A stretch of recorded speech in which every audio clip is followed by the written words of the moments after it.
Boa tarde a todos. Nós estamos mais uma vez no nosso programa Evolução Coque, nosso segundo programa. Hoje nós trazemos o Guilherme Davoli, psicólogo, nosso companheiro de diversas entrevistas. Mas hoje nós vamos falar de um assunto um pouco diferente do cotidiano do que o Davoli trabalha, que é liderança e empatia. O nosso programa da TV Coque, ele visa trazer pessoas de renome, pessoas que têm um diferencial profissional para trabalhar com temas relevantes da educação. E quando eu pensei em liderança, eu fiz uma proposta para o Davoli. Davoli, vamos falar um pouquinho de liderança. Ele topou na hora, ele é uma pessoa que tem uma visão super diferenciada, super boa e tem a impressão que vai ser uma entrevista muito bacana. Boa tarde, Davoli. Boa tarde, Gustavo. É um prazer super grande poder estar aqui com vocês batendo um papo para a gente poder falar dessa questão da liderança num momento tão especial em que a liderança está acontecendo fisicamente mais à distância, né? E poder, inclusive, ver se a gente quebra alguns tabus com relação a essa ideia de que o líder é um chefe, o líder é o que controla, o líder é o que comanda, quando na prática o líder é muito mais do que isso. O líder é uma pessoa que gera um processo de inspiração nas pessoas à sua volta, não simplesmente porque ele tenha as principais ideias, mas especialmente porque ele é aquele cara que vai se alimentando das ideias à sua volta e a partir daí ele consegue congregar essas diferentes visões de mundo para fazer o melhor possível pela instituição, consequentemente por todas as pessoas que passam por ela, todas as pessoas que estão inseridas ali dentro, tá? Mas vamos lá bater um papo, vamos conversar um pouco e ver no que a gente pode estar auxiliando as pessoas e respondendo algumas perguntas que venham do pessoal que está aí pela internet. Pessoal que está no chat, pode ficar à vontade de fazer muitas perguntas, perguntas são sempre bem-vindas. Davoli, liderança é uma coisa muito antiga, né? Mas agora com a pandemia, eu pelo menos percebo que ela ficou um pouco à prova, né? Essa época a gente está precisando de bons líderes, os líderes estão sendo muito necessários. Como que você vê a liderança nessa época que a gente está vivendo?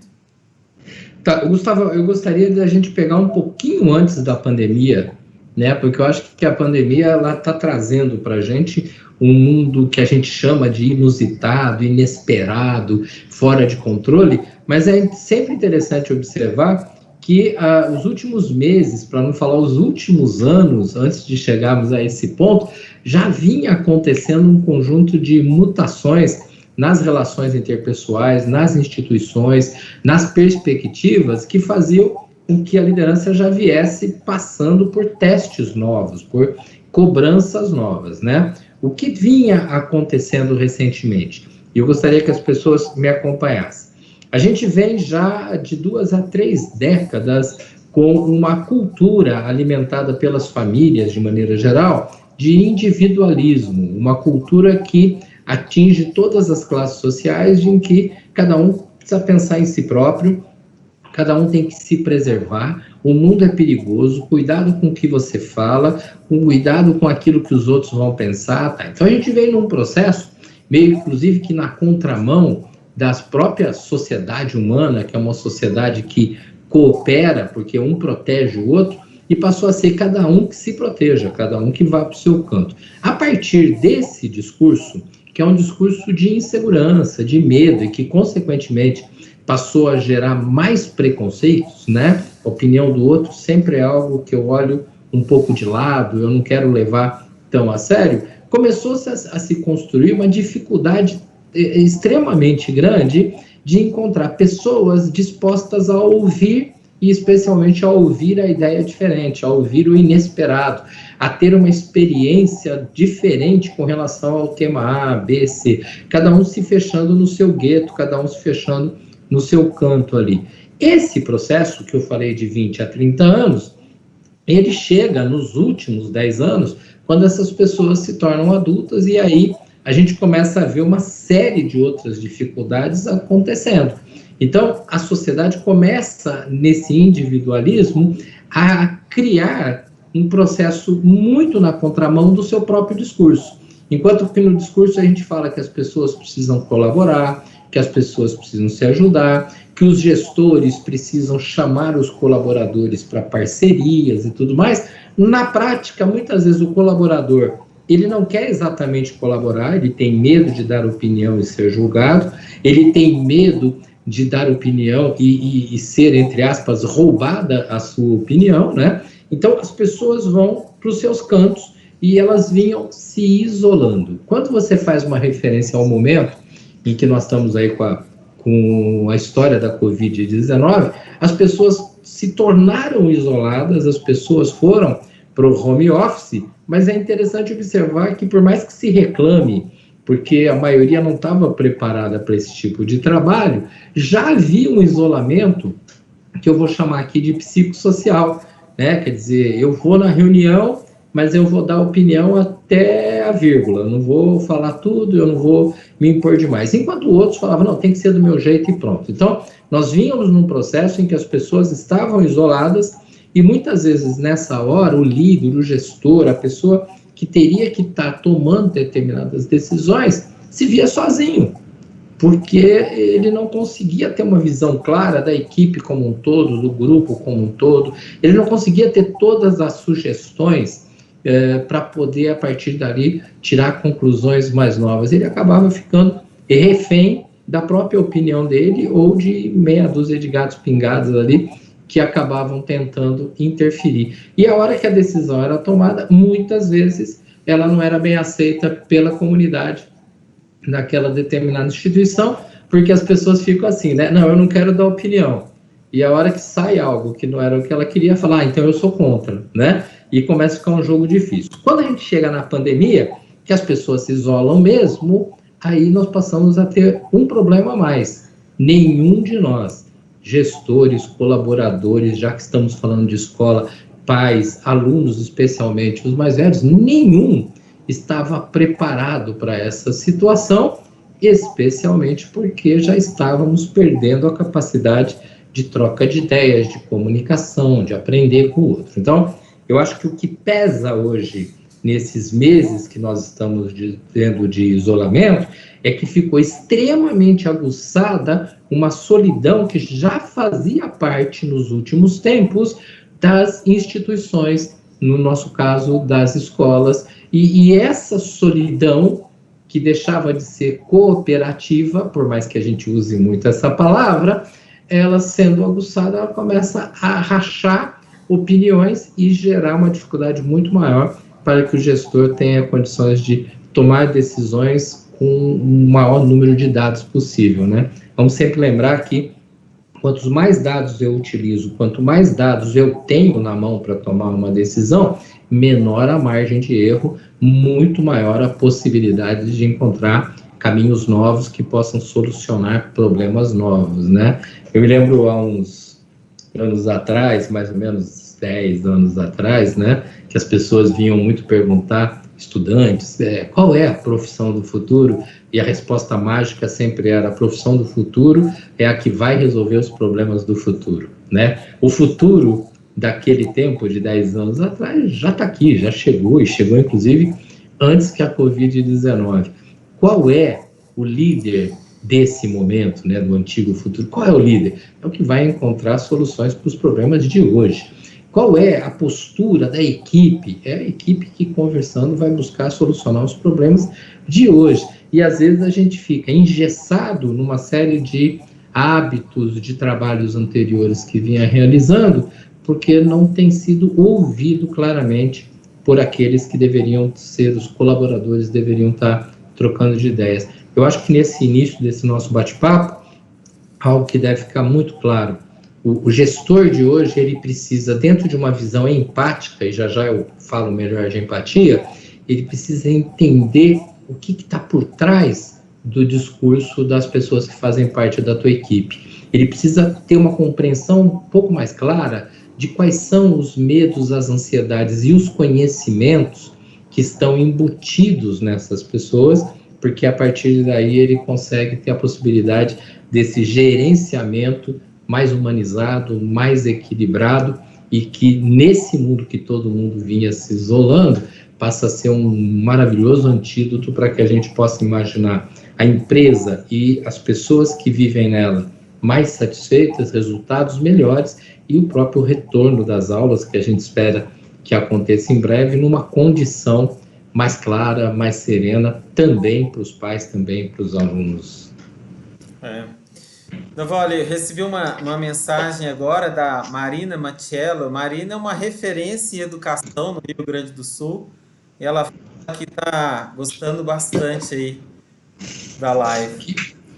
Bom, manda um grande abraço para ela. Mando sim, uma pessoa fantástica, a Marina.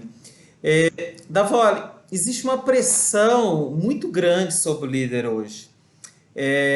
Eu queria que você falasse um pouco disso. Você falou um pouco antes da pandemia. Eu acho que a pandemia ela exacerbou muito essa pressão.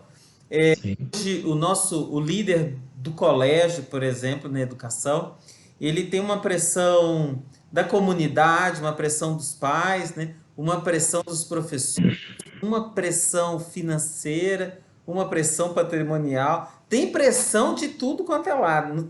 O que não está faltando é pressão. Como esse líder, quem está cuidando desse líder, né?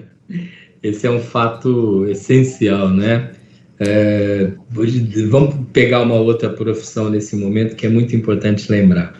Os profissionais de saúde, né, médicos, enfermeiros, técnicos de enfermagem e mesmo o resto do pessoal que trabalha diretamente com a situação da saúde atual, né? Eles estão sofrendo muito, né? Eu tive a oportunidade, há poucos dias atrás, num bate-papo com o pessoal lá de Rondônia, né?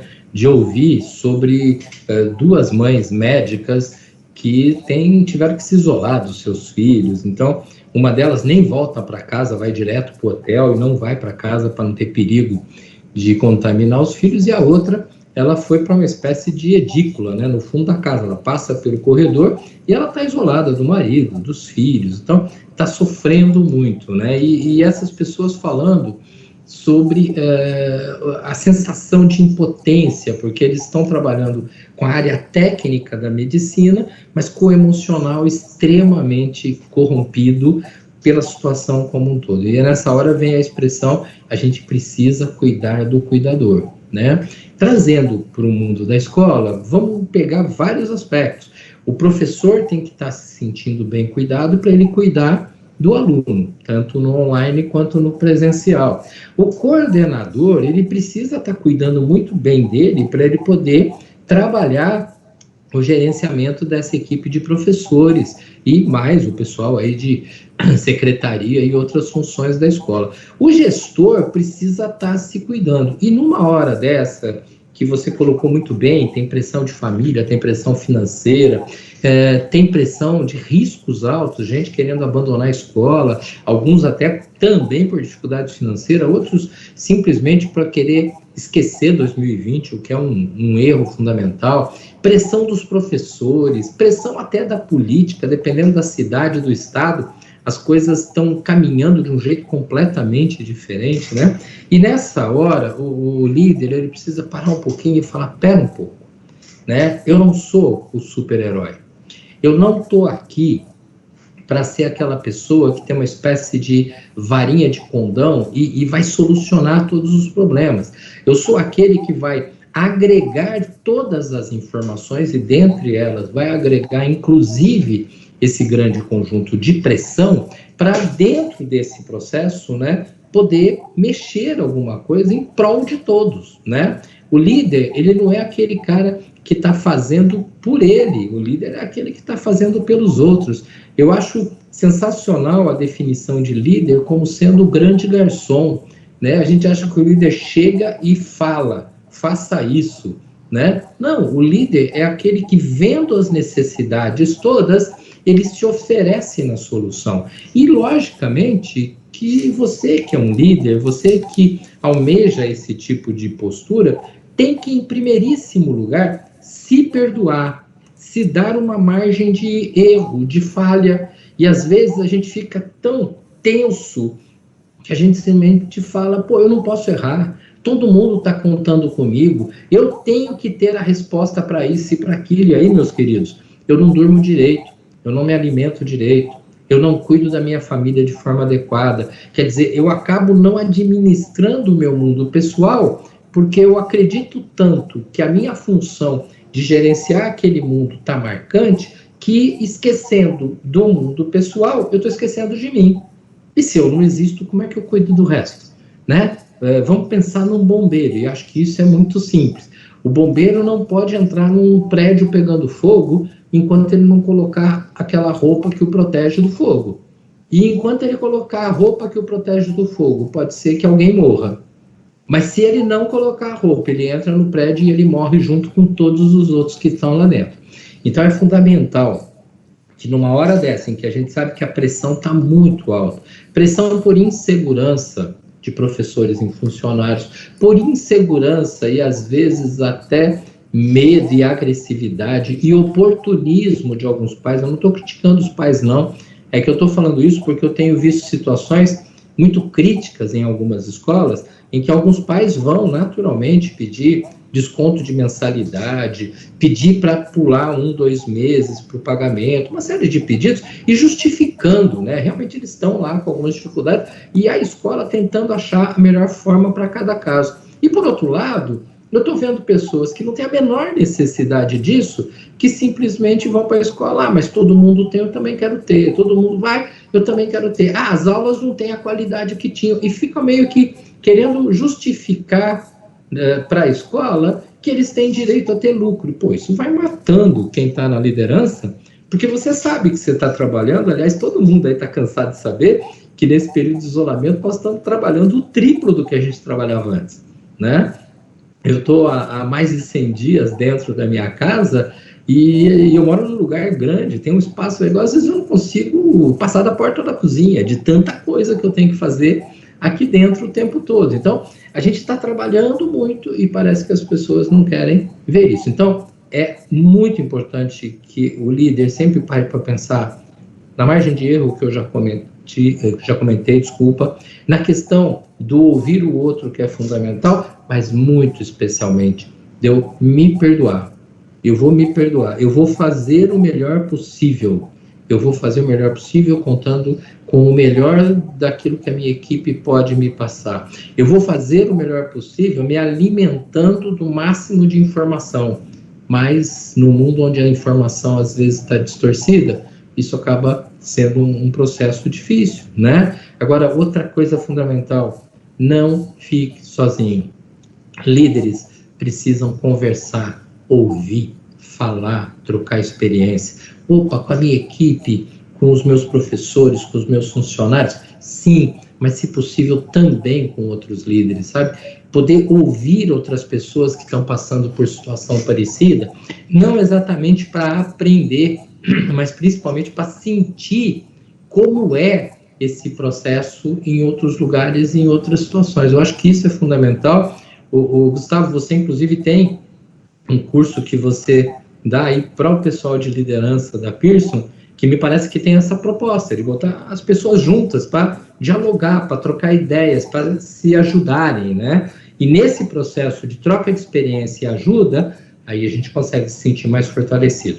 Mas volta um pouquinho, fundamental, nós não podemos nos achar os heróis dessa história e nem de história nenhuma. Nós somos, sim, pessoas com conhecimento, com experiência, mas que diante de um mundo tão diferente, tão transformador, muitas vezes estamos quase que engatinhando como outros, né? Eu tenho visto profissionais aí com décadas de trabalho que simplesmente falam, tá, para isso eu não sei o que fazer, para esse pedaço eu não estava preparado, tá? Eu, na minha função de psicólogo, eu estou há praticamente 38 anos trabalhando como psicólogo, eu estou atendendo pessoas que estão trazendo via internet um conjunto de angústias e problemas que não é tão diferente daquilo que eu via antes, mas que na intensidade, porque a solidão causa isso, se tornam muito mais patológicos do que seriam dentro daquele quadro mais comum que estávamos habituados,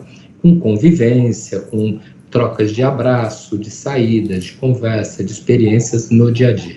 O mundo virtual, ele causa isso, ele intensifica a nossa emoção.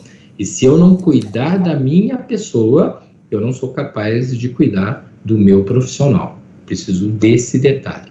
Não sei se foi por aí que você me questionou, mas eu acho que é nessa linha que nós temos que pensar um pouquinho, Gustavo. Foi excelente, Davola, excelente. Tem uma pergunta pro meu celular. Eu fico olhando o chat, fico olhando o celular, eu fico olhando o caderno. É muita pressão na cabeça também.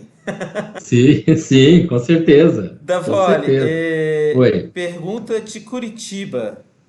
Eduardo, Oh. Curitiba. Quais são as consequências, na visão do Davoli, de uma liderança baseada no controle, na competição, no medo, principalmente nesse cenário de isolamento social? Olha, é Eduardo, né? Eduardo. Eduardo, uma questão é muito clara, tá? Eu vou usar a palavra fascismo, mas, por favor, não confunda com política, não confunda com nada nesse sentido, não. Eu quero usar a palavra no seu sentido mais dicionário possível, tá? Não sei se essa seria a forma de colocar.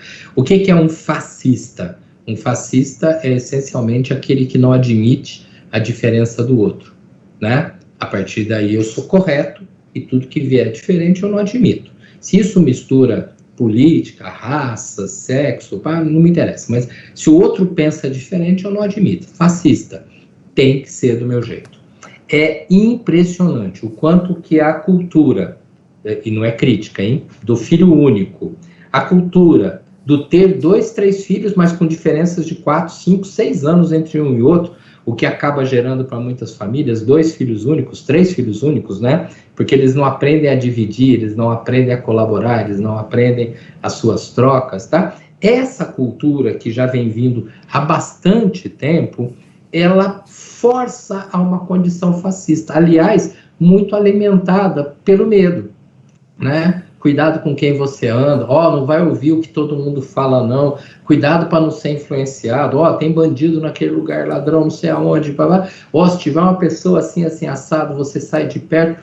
Nós fomos entrando numa cultura de individualismo e de medo, e olha que doido, isso começa com as famílias, em alguns casos é reforçado até pelas igrejas, que deveriam ser instituições que pregam o congregar das pessoas. Elas, na verdade, chegam a pregar o congregar, desde que seja entre nós, né? Nesses grupinhos isolados, e aí passa a ser difícil, né? Então, a questão do congregar vai absolutamente perdendo o sentido na nossa vida, e aí a gente entra nisso que você falou, a competição, de você ter uma liderança que impõe, você ter aquela coisa de ter que bater de frente o tempo todo. E o que isso afeta? Bom, se você pega alguém que se sente o certo e não admite as diferenças, quando alguém bate de frente, isso leva essa pessoa a se sentir, observa, inferiorizado. E nesse mundo em que a comunicação não se estabelece de forma serena, a sensação de inferioridade passa a ser o elemento-chave para aquilo que nós chamamos de comportamento agressivo, né? Então, toda vez que você vê alguém, criança pequena, adulto, qualquer pessoa, tendo uma conduta agressiva, você pode parar e refletir. Essa pessoa se sentiu inferiorizada. Porque praticaram bullying, porque roubaram, porque compararam ela com alguém, porque não respeitaram as regras, porque não aceitaram ela como ela é. O sentimento de inferioridade, então, é o sentimento número 1 que faz com que as pessoas partam para a agressão. E aí nós temos 2 tipos de agressão. Temos a agressão que explode, eu bato em você, eu brigo com você, eu vou contra a instituição, e temos a pessoa que implode, aquela que não fala nada, segura e vai se arrebentando por dentro, né? Observa que a agressão, então, ela tem esses 2 formatos de bomba: agredir o outro ou agredir a minha própria pessoa. Por que alguém se agride ou agride o outro? Porque se sentiu inferior. Quando diante de uma instituição eu tenho um processo de liderança que tem embates direto no mundo onde as pessoas já vêm há bastante tempo não admitindo a opinião diferente, eu passo a ter sentimentos de inferioridade. E nesse jogo de sentimentos de inferioridade, eu estou alimentando os comportamentos agressivos. Alguns são descarados. Eu já te xingo de cara, eu já brigo com você na hora. Outros são discretos, falo mal a teu respeito para outras pessoas e vou fazendo campanhas externas. E outros são implosivos, como eu coloquei agora há pouco, eu seguro e me arrebeto. Alguém, quando vê essa pessoa que segura, né, a dor, fala assim, é tão bonzinho, né? Não, ele não é bonzinho. Na verdade, ele está destilando um fel que foi alimentado a partir do momento em que ele se sentiu inferior. Então, você não tenha dúvida, uma estrutura que deseja funcionar de forma clara, objetiva, moderna no sentido de estar captando ideias novas e experiências novas com o mundo, é uma estrutura que vai ter alguns momentos em que talvez ela tenha que tomar uma decisão rápida. Existem coisas que têm que ser decididas nos próximos 30 minutos, ok? Mas que, especialmente, ela é composta por gente que quer dialogar. E aí, o diálogo, ele vai nos propiciar o conhecimento do outro, então, achar as palavras corretas, e ele vai propiciar o conhecimento do conhecimento que o outro traz, né? Então, eu adquiro conhecimento, adquiro a linguagem mais adequada, compreendo melhor o outro. Você fala, eu virei um líder bonzinho, vou fazer o que os outros querem? Não, não virei líder bonzinho e nem vou fazer nada se alguém quer ou não quer, mas eu tenho capacidade de equalizar isso e tomar uma decisão que seja muito mais benéfica para o todo, para a contingência. Aí você vai falar assim, mas nunca o líder vai ter que se impor? Vai ter sim, vai ter. Mas quanto mais tempo ele se estruturar, se alimentar dessas informações, mais leve, mais prática e menos cheia de falhas será essa decisão. Talvez ele tenha que se impor até com uma certa rispidez, mas a rispidez de alguém que sabe o que está falando, e não a rispidez daquele que, porque se sentiu inferior, se tornou agressivo. O que é muito, muito, muito diferente, né? Totalmente. Gente, há um detalhe muito interessante, e eu não estou aqui para ser poeta, nada disso, né? Quando você vai falar alguma coisa que é importante, fale. Mas se você não escolher as palavras e o tom de voz, você simplesmente não será escutado. Então, eu preciso saber as palavras e o tom de voz. O conteúdo, se ele está bem organizado na minha cabeça, sem problema nenhum. Vou pegar um exemplo simples. A escola precisa demitir 5 pessoas. Não sei se a questão é financeira, se houve um conflito, não sei. Precisa demitir, né? E você é a pessoa que vai ter que chegar nas mesas e trabalhar com essa demissão. Observa que você demitir alguém, e às vezes, inclusive, demitir alguém que você gosta, alguém que você simpatiza, né? É extremamente complicado, mas, pô, a escola decidiu, cara, há um problema sério aqui. Se a gente ficar com todo mundo, vai prejudicar o restante, né? Opa, nós precisamos dialogar, conhecer as pessoas, acertar o tom de voz. O que não quer dizer que eu vou falar, não, vamos ficar mais um pouquinho aí. Não, é uma decisão, ela é rígida, né? Nós precisamos, em virtude das mudanças aí por retorno das aulas, eu vou falar alguma coisa agora que é altamente variável dependendo do estado do Brasil que você esteja. Existem estados que as aulas já estão praticamente para começar, existe lugares como o estado de São Paulo que há uma certa previsão lá para o dia 8 de setembro, uma certa porque depende de outras variáveis, tá? Então cada lugar é de um jeito. Existem lugares que eu já ouvi dizer que vai voltar e pronto, todo mundo, e em alguns lugares vai voltar 1/3 dos alunos, alguns vão ficar à distância, então cada lugar está pensando de uma forma. Seja como for, vai chegar uma hora em que a minha escola ou a minha rede municipal vai ter que virar e falar, bom, nós vamos fazer assim. Aí um monte de gente vai falar, não, mas devia ser um pouco mais assim, um pouco mais assado, um pouco mais não sei o quê. Sim, mas nós só vamos poder ter uma decisão. E essa decisão, mas muito dificilmente ela vai ser unânime. Seria quase uma grande bênção de Deus se todo mundo decidisse exatamente igual. Não, cada um vai ter uma opinião. E todos correndo o risco de errar. Percebe a necessidade do diálogo onde fica? Né? Agora, na hora do vamos ver, alguém vai até falar, então ficou assim. Apesar dele, do outro não concordarem. Mas nós conversamos, Nós aprendemos, nós dialogamos e nós nos demos o direito do erro, né? Davoli, mas não Oi. existe uma cultura ainda de achar que, pelo menos eu observo isso às vezes, aquela cultura de achar que quem é mais ríspido, quem é mais controlador, talvez é um líder melhor, talvez dê mais resultado. Tem empresas que acham que o líder não pode ser amigo do subordinado, tem Sim. empresas que acham que o líder precisa necessariamente ser ríspido. Existe uma cultura mais mecanicista, assim, meio Taylor, Uhum. meio Sim. Henry Ford, assim. Como é que você vê isso? Bom, ela existe por vários motivos. Primeiro, porque Sim, isso não é líder, isso é chefe, sim, né? E é uma diferença enorme, porque, gente, o que é um chefe? O chefe é o cara que tem o cargo de chefe. O diretor fulano de tal, ele é um chefe. Ele é um líder? Não sei. Às vezes o líder é quem faz a cabeça do chefe, sim. né? Porque o líder é aquele que emana as ideias. E aí as coisas vão caminhando e vão caminhando com muita calma. Eu vou me levar para uma propaganda de TV que acabou de vir na minha cabeça, mas que eu não sei a idade das pessoas que estão assistindo. Então, é uma propaganda, mas muito antiga, das camisas US Top. Não sei se alguém vai lembrar, Eu existia não a sou calça dessa US Top. época, mas eu lembro. A Cláudia Asli me contou dessa Então, Stop. Eu é, fui é que aluno da a, Cláudia. Inclusive, eu mandei tá um vendo? abraço para ela, viu? Ela É tá que a Cláudia é assistindo. bem mais antiga, né? É só ela não me dar uma cortada depois disso. Cara, a camisa US Top, você tinha o diretor da empresa, o chefe, sei lá se líder, né? E aquele monte de gente espalhada na mesa. O diretor aparecia com a camisa branca, todo mundo de camisa branca trabalhando.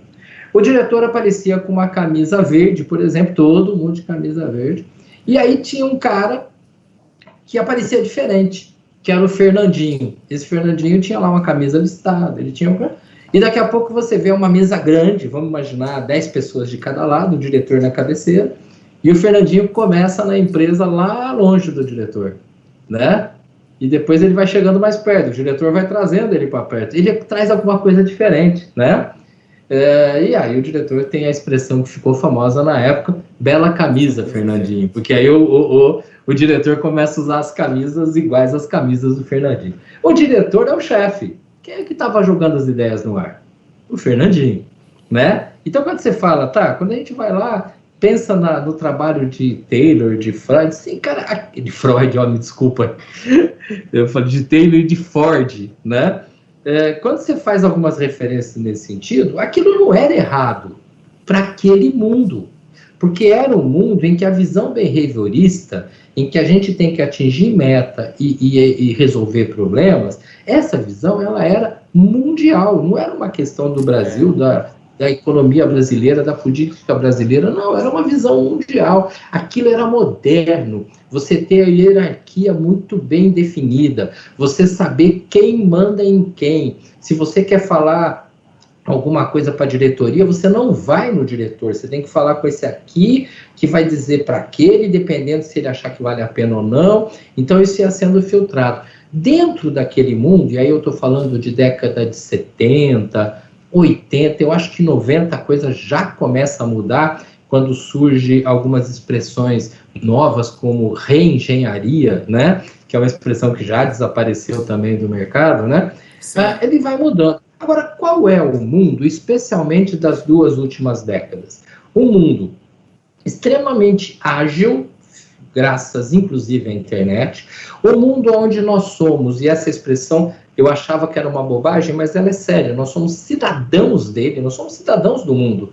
Eu posso nascer no interior da Bahia, casar com alguém de Minas Gerais e morar em Nova York e estudar na Tailândia, né? Eu me comunico via esse equipamento que está à nossa frente com gente do planeta inteiro. Eu não sou prisioneiro de meia dúzia de ideias. Então, nesse mundo onde o conhecimento vem de um monte de lugares diferentes, aonde a certeza é sempre a de que não existe certeza, num mundo onde um vírus ataca o planeta, ele não ataca um lugar, porque não tem como isolar o lugar, todo mundo se comunica com todo mundo, e é um vírus altamente democrático, ele pega de ricos, milionários até paupérrimos, né?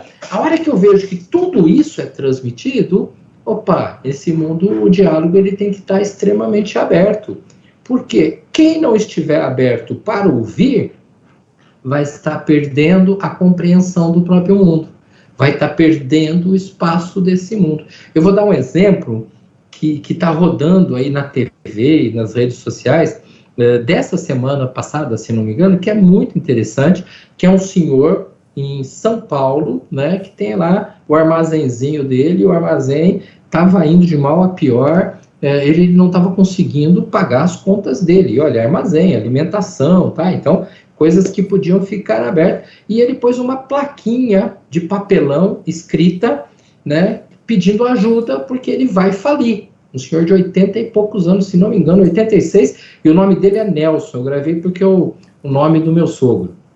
Né? Ele pôs, uma pessoa passou por lá, viu, fotografou aquilo, e fez uma postagem em rede social, falando, pô, esse senhorzinho tem um mercado assim, ele está pedindo para que alguém o ajude. E, cara, formou-se filas e filas e filas, e de repente ele falou que ele nunca vendeu tanto, ele teve que trazer a família, filhos, sobrinhos para trabalhar, e a coisa começou a andar. Por quê?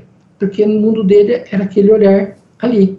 Sabe como é que ele marca tudo? No lápis e no caderninho. Esse mundo dele, do lápis, do caderninho, consegue andar junto com a internet? Consegue. Porque a visão global, a visão de liderança como um todo é essa. Não é despreza o passado. Lembra que eu falei? Tem hora que eu vou ter que me impor. Isso é passado, sim, mas não é para ser desprezado totalmente. Mas eu preciso estar ligado no mundo que existe. Então, há uma necessidade da gente entender muito esse processo. Aquele conceito de liderança, que é muito mais chefia que liderança, ele era coerente com aquele mundo onde as coisas estavam nas suas gavetas. Um mundo onde as pessoas muitas vezes começavam a trabalhar e aposentavam na mesma empresa, se bobear no mesmo cargo, em que as pessoas tinham orgulho de falar que elas tinham um carimbo só na carteira de trabalho. Esse mundo em que eu tinha orgulho de falar que era amigo do patrão, mesmo que eu nunca saísse da minha função, era fantástico. Hoje é um mundo onde alguém chega para trabalhar e passado um ano e pouco, ele já está chateado porque ele não teve chance de crescer, porque ele queria ter oportunidade e não teve oportunidade, né? Então é um outro mundo, está acontecendo uma mudança na linguagem e na comunicação mundial, consequentemente, a necessidade de um líder hoje é muito maior que no passado, porque o líder do passado, ele era o que tomava decisão e pronto, inclusive com o direito de tomar decisão errada, porque ninguém é questionado. O de hoje não, ele é avaliado, ele é questionado, e ele sempre vai estar, por mais que a gente queira sempre estar um passo à frente, ele sempre vai estar um passo atrás. Porque a hora que eu estou tomando uma decisão, o mundo já está mudando lá fora. Verdade. Né? Daí tem até uma pergunta que o Eduardo de Niterói faz. Mas antes disso, eu queria dar um recado. Opa! Para o pessoal que está nos assistindo. Quem gostou, no final tem um questionário. Por favor, avalie a nossa entrevista. É sempre bom, porque o resultado dessa avaliação serve para a gente pautar novas entrevistas e fazer um trabalho, prestar um trabalho cada vez melhor. Não só todos os líderes são avaliados, mas os entrevistadores, os entrevistados também, Navoli. Então a gente precisa dessa avaliação sempre para dar resultados melhores. Eu adoro avaliação. Mas o Eduardo de Niterói pergunta: como conciliar a empatia com a cobrança de resultados na velocidade dos dias de hoje? Olha, Eduardo, aliás, é o segundo Eduardo do dia, né? Sim. Com tanta o de gente Curitiba e o de Niterói. Isso, beleza. Eu gosto muito de Niterói, tá? Eduardo, eu acho que a palavra mais difícil, né, desse texto que você falou, de conciliação da empatia com a tomada de decisão, é quando você falou da velocidade, né? Quer dizer, eu preciso de respostas rápidas. Foi isso que eu entendi. Sobrou algum pedacinho da pergunta? Não, né? Não. Isso, a empatia... Quer que eu faça novamente para você? Pode falar, pode fazer. Como conciliar a empatia com a cobrança de resultados na velocidade dos dias? Isso. Exato. Quer dizer, a grande questão é a velocidade. E a gente sabe que na velocidade, qualquer coisa tem uma margem de erro absurdamente mais alta. Uma coisa é você dirigir a 80, 100 por hora, outra coisa é você dirigir na mesma estrada a 150, 160 por hora. Um bichinho que passe na frente do carro, uma pedra ou um pneu que fura, a chance de um grande capotamento, né? E esse talvez seja um dos maiores inimigos, agora eu chamaria de inimigo emocional nosso. Essa coisa de tem que ser para já, tem que ser agora, quando, na verdade, eu teria que pensar muito mais, especialmente no campo da educação, na coisa da qualidade do que na velocidade em que a coisa se manifesta, né? Então, como é que eu vou conciliar? Deixa a questão da velocidade para daqui a pouquinho. Como é que eu vou conciliar empatia com tomada de decisão? Toda tomada de decisão que é vivenciada a partir de relacionamentos, quer dizer, eu entendo e busco entender as opiniões à minha volta para tomar decisões, ela tem uma margem de acerto monstruosamente maior. Eu te diria que ela tem uma margem de acerto de 3 a 4 vezes maior do que aquela em que eu tomo porque eu acho, porque eu decidi, ou até porque eu estudei. Porque por mais que eu tenha estudado e tenha conhecimento da causa, como eu falei na questão anterior, eu estou sempre um passo atrás da realidade. Porque, cara, nesse momento que nós estamos conversando aqui, através de um canal da Pearson, o mundo está mudando lá fora. Agora há pouco o Gustavo falava, eu estou acompanhando o chat, acompanhando o meu celular. Sim, mesmo assim está acontecendo coisa que nós não estamos sabendo. Pode ser que a gente termine a live com um determinado assunto e a hora que a gente desligar, a gente descobre que aquele assunto nem existe mais, né? Porque a velocidade da coisa é grande. Então nós estamos sempre atrasados. Você pode ser doutor naquilo que você quiser. Você pode ter um pós-doc não sei aonde, que você corre o risco de já estar atrasado na sua opinião no momento. Então, a empatia não é uma coisa bonita. Não, bonita é a simpatia. Simpatia é quando você quer agradar todo mundo. Antipatia é quando você quer desagradar todo mundo. Empatia é quando você quer compreender por que essas pessoas estão trazendo ideias novas, ou diferentes, ou fora daquele plano que eu imaginava. Então, observe que empatia, que é o estar dentro, é buscar enxergar a vida com os olhos do outro, né? Isso é um exercício longo. Eu não vou ser empático com alguém simplesmente porque eu decidi hoje, mas porque eu estou me esforçando há semanas, há meses, para poder entender o todo, entender o grupo, entender a equipe e até dentro da minha família, entender a estrutura que funciona lá dentro. Quanto mais eu treino a minha empatia, e como eu acabei de falar, isso leva um tempo, leva uma experiência, quanto mais eu treino a empatia, mais rapidamente eu consigo absorver as informações que eu preciso para a tomada de decisão. E aí sim, quanto mais eu venho treinando a empatia, no caso de uma gestão de escola, com os funcionários, com a minha equipe de apoio, com os próprios alunos, conversando com os pais, quanto mais eu entendo essa comunidade, ou se eu sou diretor de uma instituição que está localizada em vários lugares diferentes ou cidades diferentes, e eu entendo que a comunidade daqui pensa um pouco diferente daquela, tá? Quanto mais eu entendo tudo isso, mais rapidamente eu poderei estar tomando decisões. Quando eu não treinei a postura empática, e um bom lugar para treinar, às vezes é até dentro do nosso próprio lar, na nossa própria casa, porque uma coisa é conversar com o filho 1 e com o filho 2, com a filha 3 e com o filho 4, né? São formas diferentes, né? Uma família que tem 3 filhos tem que falar 3 línguas, né? Então, conforme eu vou entendendo essas razões, mais preparado eu estou para ser esse gestor empático com tomadas de decisão cada vez mais rápidas. Mas olha, lembrando o que eu falei, o risco de estarmos um passinho atrás é real. A gente está sempre querendo estar um passo à frente. No mundo que muda nessa velocidade, não dá não. Lá atrás, vamos voltar para a década de 70, era possível eu receber um convite para uma reunião, imaginar tudo que ia acontecer na reunião, e a hora que chegava lá, ela era exatamente aquilo que eu imaginei. Pouquíssima margem de erro, dificilmente teria uma novidade, porque em uma semana, que foi o tempo em que eu me organizei até chegar na reunião, não acontecia muita coisa. Hoje, se você combina de manhã uma reunião para as 2 da tarde, a reunião que ia falar do assunto A, pode ser que a gente chegue lá e é o assunto B. Sim. Porque já mudou tudo, né? Pegando tudo que você falou, mas ainda não fica aquela questão de, pô, se eu for empático, talvez não serei tão bom. E existe também aquela cultura de pensar, o meu jeito é o certo e o seu é errado. Tem que fazer do meu jeito. Existe, vai ainda existir, e aí cabe a cada pessoa tomar uma decisão de que diferença eu quero fazer no mundo e que diferença, no caso do gestor, eu quero fazer na minha gestão. Cara, existe um medo grande de que quando eu abro para o outro falar, o outro me engole. Existe um medo grande de que se eu jogo uma ideia, alguém me rouba a ideia. Existe muito essa noção de que quando eu coloco algo para andar, já não é mais meu, né? Aí eu me reporto ao Rubem Alves, num bate-papo que a gente teve num evento, uns 3, 4 anos antes dele falecer, né? Em que ele falava, Guilherme, sabe, eu escrevo um livro, e cada pessoa que lê o meu livro, na cabeça dela, ela reescreve meu livro do jeito dela.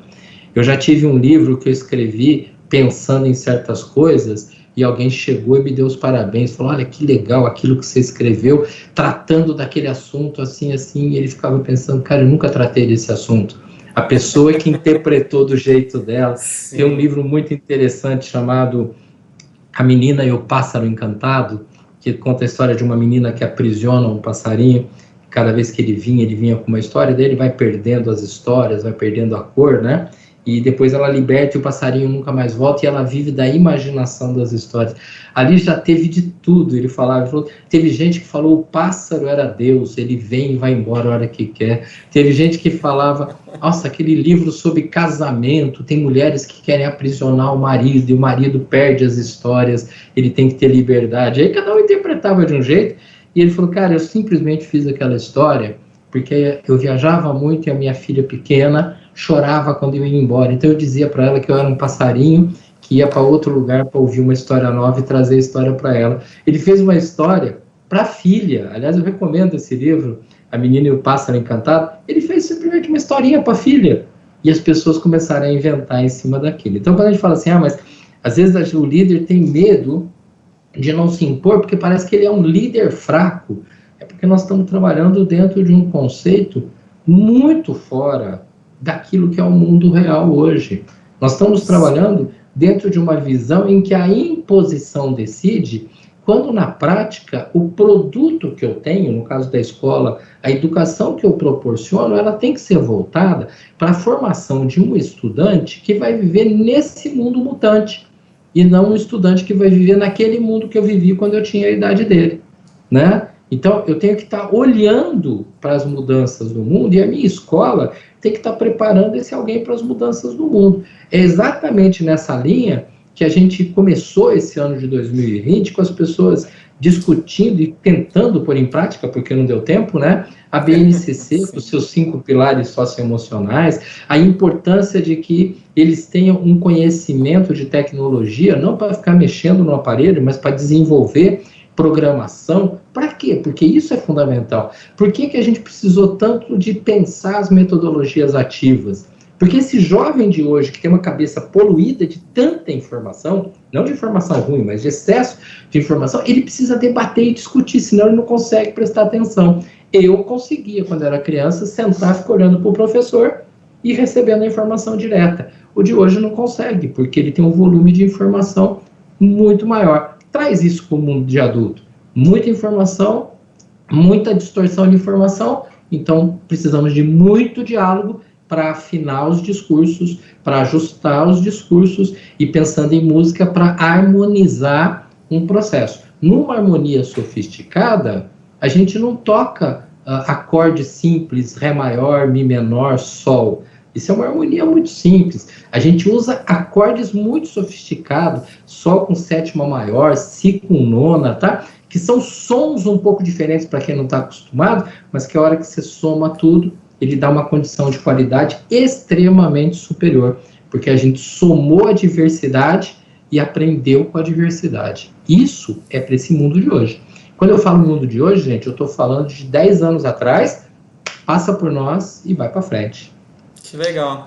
Davoli, muitos comentários bacanas. A Que Marília bom, Bueno, de Santa Catarina, fala muito claro, objetivo e focado no tema. Parabéns. que bom, fico feliz. Sempre nota 1000. A Ney, Que bom. do Colégio CSN, excelente, adorando o conteúdo. Hum, A Carla, excelente. Peraí, deixa eu vou para outro chat aqui. em dois? Dois. Ah, Excelente, adorando. Davoli, é interessante a ah, gente sempre falar, o pessoal tá gostando, entra no link, avalia, porque a avaliação é sempre importante. Agora passou voando, já são 5h50, mas eu queria, Davoli, que você falasse oi. um pouquinho, antes da gente começar a entrar para o final, mas fala um pouquinho do curso que você está lançando. Opa, nada como um pouco de marketing na vida, né? É bom. Você merece, Davor, você merece. Obrigado, eu que agradeço você, Gustavo e todo o pessoal da Pearson. Bom, gente, acredito que a maioria me conhece, e quem não me conhece, eu sou psicólogo, né? Estou aqui em Ribeirão Preto e eu tenho um projeto chamado Projeto Temas, que é um projeto de capacitação de docentes. Nesse período todo de isolamento, já que a gente não pode ficar viajando, né, com palestras e cursos, a gente está dando várias palestras online para diferentes escolas do Brasil. Quem quiser entrar em contato, é só entrar no meu site, que é meu nome, www.guilhermedavoli.com.br. Tem um botãozinho de WhatsApp lá, você manda um recado e a gente vai. Mas o que o Gustavo está me dando a oportunidade é que na semana que vem, na próxima, né, nos dias 14, 15, 22 e 23, das 19 às 21 horas, eu vou estar com o curso. Você consegue pôr o folder aí, Gustavo? Acho que sim. Vê se você consegue. Aí, eu vou estar com esse curso aí, redescobrindo a arte do conviver, o educador preparando vidas para um mundo mutante, tá? O objetivo desse curso é, nesse período de mais ou menos 8 horas, poder estar debatendo ideias, conversando com as pessoas e trazendo alguns conhecimentos sobre que atitude tomar diante desse mundo de transformação. A questão da liderança que nós estamos discutindo hoje tem tudo a ver com esse processo, quando eu começo a imaginar que o meu aluninho de hoje, né, ele vai ser o futuro líder, e ele tem que estar com essa visão mais ampla possível da realidade que ele está tendo, tá? As pessoas que estiverem interessadas, as inscrições abriram hoje exatamente, é baratinho, custa R$ 39,90, e para as pessoas se inscreverem, se vocês puderem divulgar aí nas suas escolas, nas suas instituições, para professores do infantil até o ensino médio, mas não só para professores, pessoas interessadas na educação. A inscrição é você acessar o site cursoonline.projetotemas.com.br. É tudo junto. cursoonline.projetotemas.com.br. Faz a inscrição, o curso vai ocorrer dentro de um grupo privado de Facebook, e aí por lá a gente pode estar trocando um monte de experiências, tá? Fora isso, quem quiser também me acompanhar, tem, além do site, né, tem o facebook.com/deitadinha, Guilherme Davoli Psicólogo, facebook.com/Projeto Temas, e para quem gosta de Instagram, é o @Projeto Temas Oficial. Em qualquer um desses, você entra em contato com a gente, interessados no curso, entram lá, se matriculam, que acho que vai ser uma experiência bem legal para a gente conversar sobre uma série de coisas que está acontecendo na educação, a partir daquilo que está acontecendo na sociedade brasileira e mundial. A Cláudia Yasli fala, Davoli, obrigado pela parceria e disponibilidade de sempre. Excelente visão sobre liderança. Muito inspiradora. Nossa, Davoli, agradeço demais a Cláudia, agradeço na muito. Cláudia, tudo de bom, né? Uhum. Davoli, fala um pouco sobre gestão da equipe. A gente tem 10 minutinhos, mas fala um Tá. pouco dessa coisa de ter empatia na gestão da equipe. dessa É. importância para gerir a equipe. Não é só controlar, é ter mais empatia, é acompanhar, é Uhum. participar, não é algo Isso. nesse sentido. Ó, eu gostaria que a gente pegasse, eu vou fazer uma heresia na língua portuguesa, tá? Porque gestão, gestor, não tem nada a ver com gestação, tá bom? São coisas diferentes, Sim, mas eu vamos queria que gerir. Geri, mas eu queria que a gente pensasse a gestão e a gestação, né? Então, a gente tinha um Brasil que funcionava com feitor e escravo. O feitor mandava, escravo obedecia, não ganhava nada e ainda apanhava se não fizesse direito. Depois da libertação dos escravos, a gente passou a ter o mundo dos chefes e funcionários. O que é o chefe? É o que manda, e o funcionário? O que funciona. Então, se alguém fala, me dá um copo d'água. Opa, alguém me traz um copo d'água, funcionou, tá tudo certo. Eu me avisa quando for 19 horas. 19 horas eu vou lá, olha, você tá aqui. Aliás, um despertador é um ótimo funcionário, né? Você põe lá o horário, ele toca naquele horário. Então, funcionário, aquele que funciona. E o mundo, durante décadas e décadas e décadas, vamos falar de Brasil, né? Pós-escravidão, a gente entra no mundo dos funcionários que funcionam. Alguém manda e o resto funciona.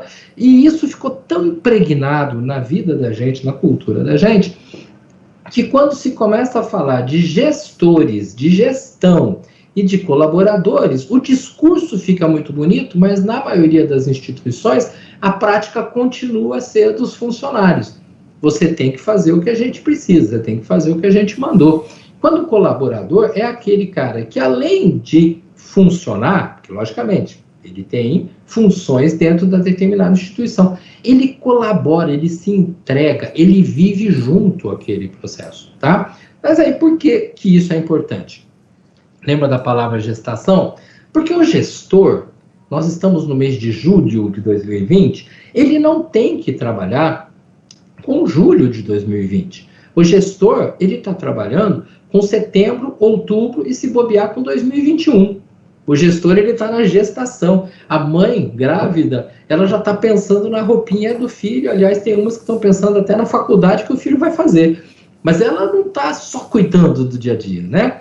E para que o gestor possa, no bom sentido, desligar um pouco do presente e trabalhar o futuro, ele precisa conhecer e não somente confiar. Ele precisa conhecer os seus colaboradores, porque os colaboradores é que estão administrando o dia a dia, são os colaboradores que estão dando aula, são os colaboradores lá da secretaria que estão fazendo negociações com alguns pais que estão solicitando, são os colaboradores que estão vendo questões técnicas da escola como um todo, enquanto o gestor, ele está pensando o que a gente vai fazer lá na frente, lá no outro processo. Só que para ele se dar ao direito de ser um gestor, e não simplesmente aquele cara que manobra o cavalo na carroça nesse momento, né, que segura a rédea do momento. Ele precisa confiar em quem está cuidando do momento. E o momento, que é altamente acelerado em suas transformações, exige uma equipe de bons relacionamentos, bons envolvimentos e boas ideias. Então, nesse sentido, o líder, ele precisa falar, cara, a escola está aqui, a gente precisa cuidar disso, disso, disso, tá certo? Tá. E se eu ficar cuidando disso, disso, disso? As outras escolas estão voando, estão indo embora. Não, peraí, eu preciso ir lá ver o que está acontecendo no mundo. Que outras coisas estão acontecendo? Vocês vão cuidar disso para mim? Vamos conversar um pouco? Nós estamos falando uma língua semelhante, não precisa ser idêntica. Semelhante? Semelhante, quer dizer, as variáveis a gente vai negociando no caminho. Aí eu tenho uma equipe que funciona no hoje, para que o gestor funcione no amanhã. Esse é um processo real daquilo que é um gestor. Diferente da ideia tradicional do chefe, que é aquele cara que dentro de uma grande empresa, né, ele está lá no segundo andar olhando lá embaixo para saber se está todo mundo, cada um na sua cadeira, né? Hoje em dia, quando a gente fala em home office, eu fico imaginando as possibilidades do home office naquela época em que a pessoa queria que a pessoa ficasse trabalhando e não levantasse nem para ir no banheiro. Era comum, às vezes, numa instituição, alguém saía para ir tomar uma água, um café, e o outro virar e falar, mas de novo? Outra vez tem que ir no banheiro? Você está com algum problema? por que você tem que beber tanta água? Não dá para esperar a outra hora, quando na realidade ninguém parece que estava olhando a qualidade do trabalho, né? Hoje a qualidade do trabalho. O trabalho em home office é fantástico, porque você está trabalhando, se você falar, pera um pouco, deixa eu esticar meu corpo, deixa eu brincar com o cachorro um pouquinho, porque o meu trabalho está saindo com a melhor qualidade possível. A qualidade é o que realmente faz a grande diferença. A qualidade do trabalho, que sugere a qualidade dos seres humanos que estão por trás desses trabalhos, que sugere a qualidade da liderança que está gerindo todo esse processo que a gente está colocando. Excelente, Davoli. Para a gente Bom, encerrar, a Ana Cláudia fala, por favor, deixe o site do curso, Guilherme. Fala novamente o site. então vamos lá. Curso online .projetotemas, com S no fim, plural, .com.br. Curso online.projetotemas.com.br. Se por acaso você se perder, entra no meu site mesmo, que aí é só meu nome, Guilherme Davoli, vai lá e joga a pergunta que eu respondo diretamente para vocês. O curso começou a ser divulgado hoje, mais ou menos uma horinha antes da gente entrar na live. Pôr no Então, chat, Davoli. Tá no chat, perfeito. Curso online. Perfeito, agradeço. Bom, bonito e barato, e aceito críticas, tá? Aceito críticas e sugestões. A gente vem preparando com muito carinho para fazer o curso da melhor forma possível, tá ok? Davoli, eu vou deixar uma mensagem final para você fazer, mas antes disso, eu gostaria de agradecer a presença de todos que estão nos assistindo. Esse programa Evolução COC, para nós, é muito importante. A gente pensa sempre em trazer pessoas que possam agregar realmente para os nossos parceiros e criar uma visão de toda segunda-feira às 5 da tarde. A gente está falando sobre gestão, sobre liderança, sobre educação, sempre um assunto relevante. E agora eu te deixo aí com a nobre missão de rapidamente dar uma mensagem aí para as pessoas que estão nos assistindo. Eu vou dar uma mensagem que alguns vão achar que é uma contra-mensagem, tá? Eu tenho ouvido muitas pessoas falarem, tudo vai passar. Eu ouvi isso até de criança, mas vai passar, e vai passar. Tá? Gente, presta atenção. Se a Covid-19 passar e a gente não aprender nada, nós perdemos uma oportunidade gigantesca de crescimento humano. Então, vamos entender uma coisa. Ao final desse período de isolamento, que eu não sei quanto tempo leva, mas que, ao que parece, ainda vai longe, né? Quer dizer, a gente vai voltando aos poucos, mas os cuidados vão ter que se manter por N razões. Nós temos dois caminhos básicos. Nós temos pessoas dispostas a aprender com as convivências internas, com as relações, e aprendendo. Então, isso não é para passar, é para ficar guardado aqui dentro, para que a gente tenha uma qualidade de vida melhor. Comecinho da nossa conversa, lembra que eu falei? Nós vínhamos num processo perigoso de isolamento social, achando que cada um trancado no seu quarto era coisa normal, era coisa comum, tá? E nós temos um grande público que não vai aprender nada. Nós temos um grande público que a única coisa que anda fazendo durante esse período é reclamar da vida. Sofrer é absolutamente natural, quando eu passo por algo que é inesperado. Só que a decisão agora é nossa. Ou eu aprendo com tudo isso e consigo fazer a minha pessoa e, consequentemente, a minha instituição melhor, ou eu vou continuar reclamando da vida, o que vai prejudicar a minha pessoa, a minha família e, inclusive, a minha instituição. Então, vamos lá. Não vai passar, porque a nossa vida não passa, a não ser depois que a gente morre. Ela é uma continuidade. E esses meses são meses que devem agregar muito conhecimento para cada um de nós. Excelente, Davoli. Grande abraço. Eu que agradeço demais. Sempre bom conversar com você. Eu peço a todos que estão nos assistindo a lembrança que é extremamente importante responder o questionário de avaliação. Tá bom? Davoli, até mais. Obrigado, querido. Tudo de bom. Obrigadão. Você é meu vizinho, né, aqui em Ribeirão Preto. Qualquer dia desse a gente se encontra. Um abraço. Espero que seja breve. Tchau, tchau. Sim, tchau.